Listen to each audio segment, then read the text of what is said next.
امام خمینی رضوان اللہ تعالیٰ فرماتے ہیں، جو چیز ہمارے لیے اہمیت کی حامل ہے وہ دین اسلام ہے کہ جس میں سب کچھ موجود ہے۔ ہم نے اپنے پیٹ کے لیے قیام نہیں کیا کہ اگر ہمارا پیٹ کوئی بھر دے تو ہم قیام نہیں کریں گے، ہم نے اسلام کے لیے قیام کیا ہے۔ یہ اسی طرح سے ہے جس طرح صدر اسلام میں پیغمبر اکرم صلی اللہ علیہ وآلہ وسلم نے قیام فرمایا۔ عزیزان محترم، 1 فروری وہ دن ہے جس دن ایسا انقلاب برپا ہونے کے لیے آیا تھا جس انقلاب نے دنیا کو ہلا دیا۔ یہ وہ دن تھا جب فرزند زہرا حضرت امام خمینی صالحہ سال کی جلا وطنی کاٹ کر ایران واپس آئے اور صدیوں پرانی بادشاہت کو آپ نے بھگا ڈالا۔ یہ وہ دن تھا جب دنیا کی تاریخ بدلنے کا آغاز تھا، کیونکہ دنیا شیطانی قوتوں کے ہاتھوں اسیر ہو چکی تھی اور خیبر کی شکست کے بعد ایک مرتبہ یہود بھی اسرائیل میں ناقابل شکست قرار دیے جا چکے تھے۔ خمینی آج بھی زندہ ہے، لیکن ایک مرتبہ پھر تاریخ نے پلٹا کھایا اور حسین ابن علی کی اولاد میں ہی سے ایک حسینی شخص بنام امام خمینی شیطانی قوتوں کو للکارنے اور حیدری صداؤں کی گونج دینے کے لیے وطن واپسی لوٹے۔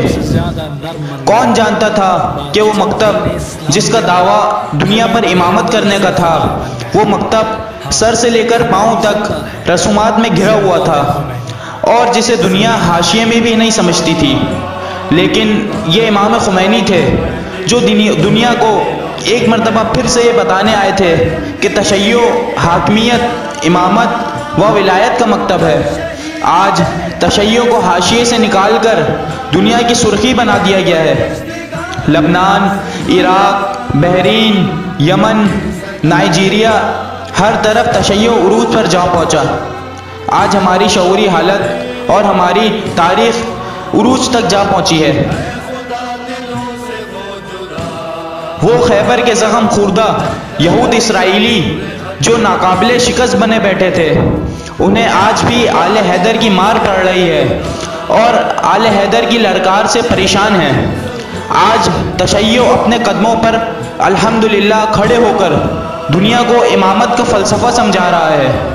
1 فروری وہ دن ہے جس دن ایک لمبے عرصے کی خشک سالی کے بعد بہار کی آمد ہوئی ہے۔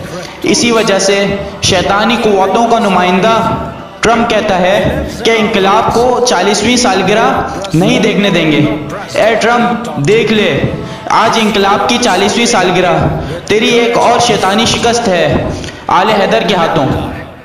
He lives in our hearts. Khomeini is alive. Khomeini is alive. He lives in our hearts.